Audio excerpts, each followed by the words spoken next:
Are you serious? Are you serious?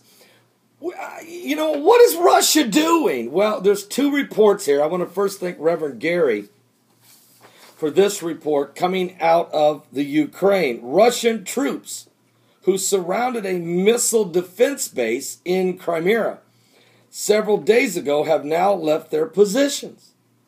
According to the deputy commander of the Ukrainian army at the Cape Fluent site, it described how the soldiers, Russian soldiers, picked up and left in the middle of the night. So they were defending a missile site, and in the middle of the night, the Russian soldiers packed up, gone, and give it back to the Ukrainians. So this was a really weird move, and it's being recorded by the BBC. I want to thank Reverend Gary for that report. But don't think Russia was just leaving without causing problems, and don't think Russia's leaving.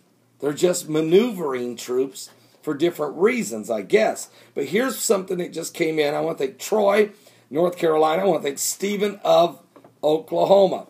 There are reports coming out of the Ukraine that Russia has sunk a boat just off the coast of Ukraine. But folks, the ship they sunk was their own.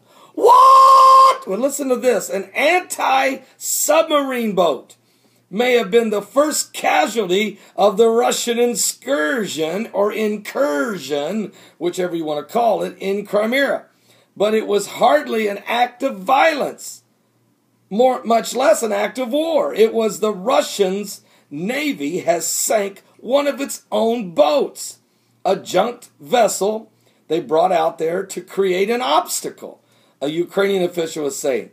Ukraine Defense Minister spokesman Lieutenant Colonel Alexei Mazba said that Russian sailors pulled the anti-submarine vessel out of the naval junkyard and sank it in the straits that connects the Black Sea with the body of water known as Donavaza Lake. He said that the act was intended to prevent Ukrainian Navy ships from leaving a nearby base and going to sea.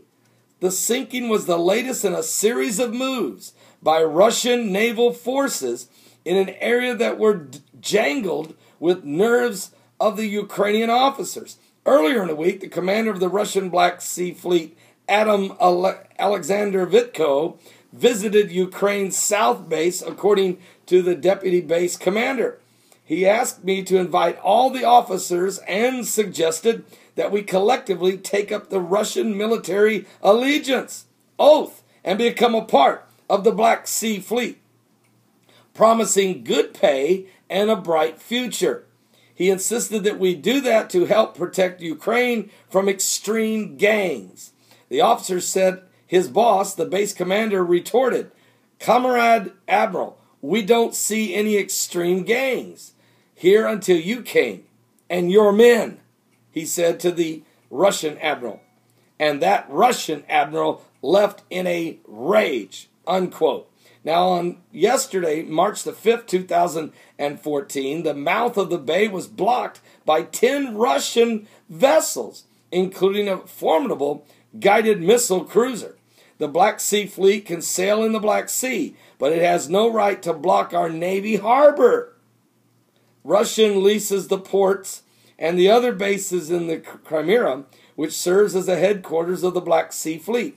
Russian troops have seized or blocked a number of strategic facilities in the Crimea, including Ukrainian military bases, leading the uneasy standoff with Ukrainian troops.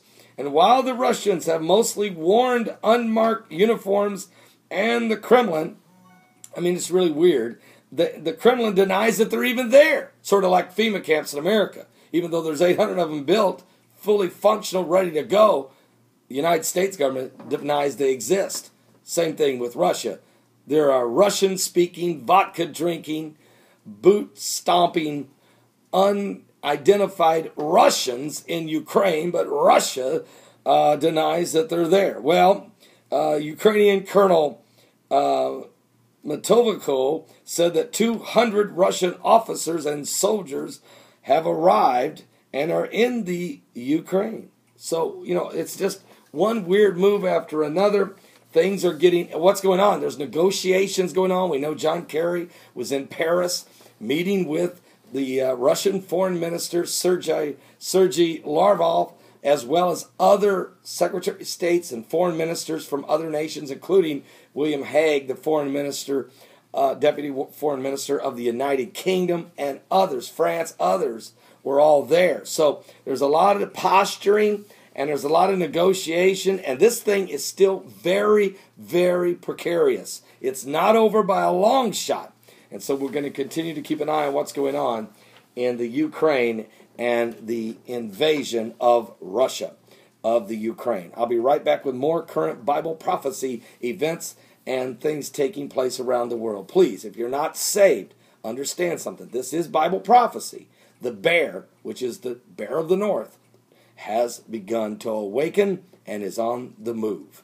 We'll be right back with more. Don't miss today's show from 12 noon to 3 p.m. Eastern at my website, www.paulbegleyprophecy.com. That's www.paulbegleyprophecy.com. The name of the show, Coming Apocalypse.